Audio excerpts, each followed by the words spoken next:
Your QL is tight.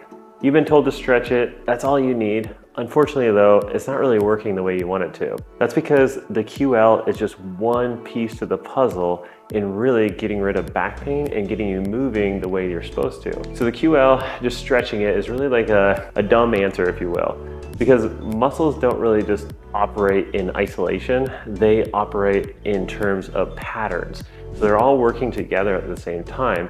And if we don't really understand the position and the reason why that QL is tight, then we're just gonna keep on going right back into that QL being tight and possibly causing some back tightness, back pain, or just movement inefficiencies. So we need to look at the opposite side as well. For example, if your right QL is tight, like we normally see with people who are shifted into that right side because of the normal inherent asymmetries in the human body, you'll basically look like this. You'll be turned into that right side and low on that right side.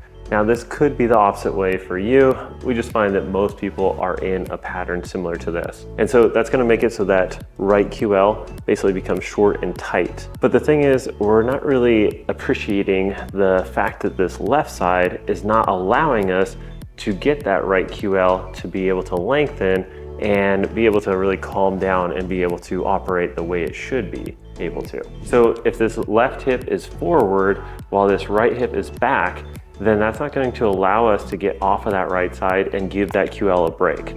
So what we really need to do is respect both sides of the body in this whole equation in order to get off of that right QL and let it calm down a little bit. So what we're gonna do today, we're gonna get this left hip to go back, we're gonna get this left rib cage to go back, and we're gonna get this right side to be able to expand so you can authentically go into your left side.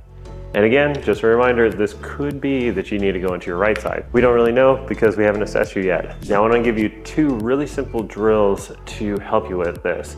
We're going to do one that's side lying and just really set you up for a passive way of getting that left hip to roll back and that right side to come forward so you can get off of that right side and expand on that right side.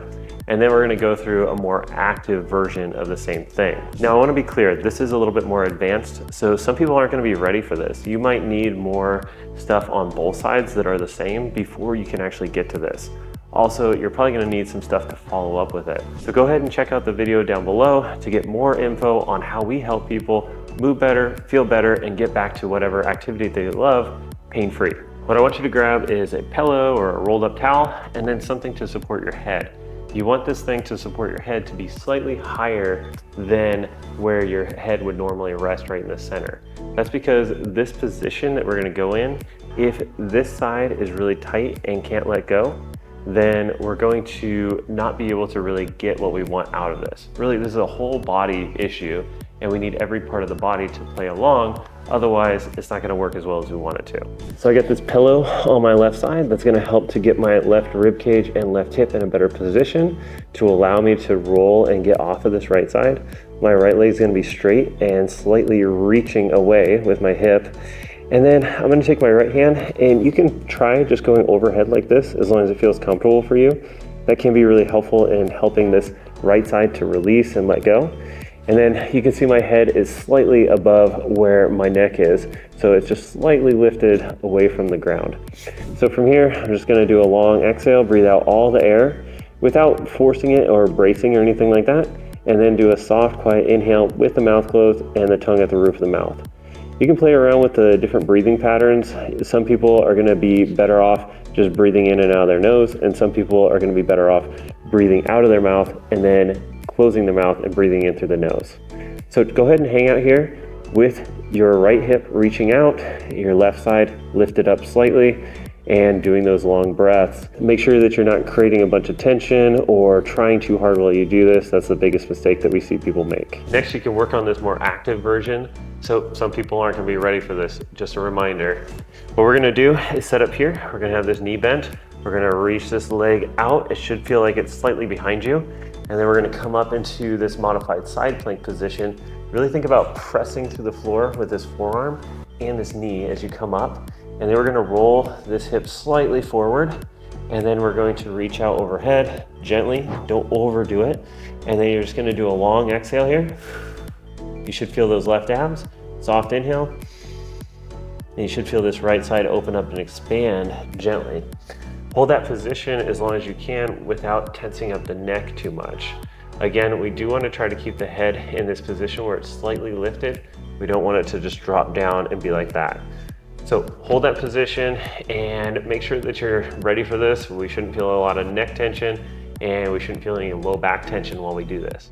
Those 2 drills are going to be amazing to start getting you some relief on that right QL and make it so you don't have to stretch and stretch and stretch without really getting any lasting results. So what I want to let you know is that this is a more complex problem, and so just 2 exercises probably aren't going to fix you fully. This is going to give you that first step in the right direction. What we really need to do is get those hips to be able to function the way they should and alternate back and forth.